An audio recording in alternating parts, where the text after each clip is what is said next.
অবশেষে আমরা হারিয়ে ফেললাম আমাদের বারমুডা ম্যাপ। তবে কি আমরা অবশেষে আমাদের ওল্ড ফ্যাক্টরি বা ওল্ড পিকে, ওল্ড হ্যাঙ্গার, ওল্ড রেমনেম ভিলেজ সব কিছুই আমরা হারাতে চলছি। এর মানে হচ্ছে গিয়ে যত আমরা আমাদের বারমুডা ম্যাপটাই হারাতে চলছি।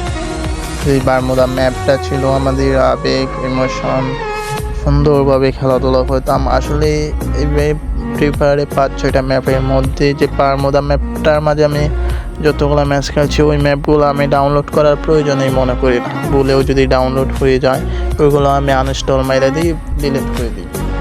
এখানে দেখো আমাদের এই পিকেটা কিন্তু আমাদের নতুন, তাও মনে হয় 2-3 বছর হয়ে গেছে, কিন্তু আমাদের সেই ভাঙা ঘরের ওল্ড পিকেটা আমরা মিস করি।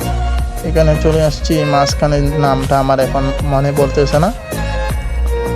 তো এইখানে কিন্তু একটা ব্রিজ ছিল, এইখানে ব্রিজটা অনেক মিস করে আমরা। এই ব্রিজটা এইখান থেকে রিমুভ করে দিচ্ছে, তো এটাও একটা পরিবর্তন। তো এটাও কিন্তু এখন সেই আগের বারমুডা ম্যাপের মধ্যে নাই। তখন আমরা সোজা চলে যাব হ্যাঙ্গারে কিন্তু আমাদের গড় ছিল 2টা, এই যে 2টা গড়ের মধ্যে এখন 3টা গড়, আর 2টা দেওঘর ছিল, 2টা দেওঘরই আছে। আমাদের হ্যাঙ্গারটাও কিন্তু অনেকটা পরিবর্তন করছে হ্যাঙ্গারের মাঝে।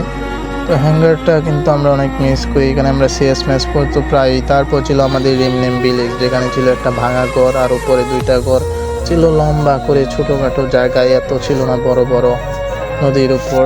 কিন্তু এখন সেটাই আপডেট করে পরিবর্তন করে ফেলছি। তো এতগুলো আপডেটের পর আমার মনে হয় না যে আমাদের বারমুডা ম্যাপটা এখনও বারমুডা ম্যাপ আছে। তো 1 তারিখ শুনলাম, 1 তারিখ আপডেটের পর নাকি আমাদের ফ্যাক্টরিটাও নিয়ে নেবে, ফ্যাক্টরিটাও চেঞ্জ করে দেবে। কেন ভাই এত পরিবর্তনের দরকার? তো এক নজরে উপর থেকে পুরো বারমুডা ম্যাপটা এক নজর দেখে নাও।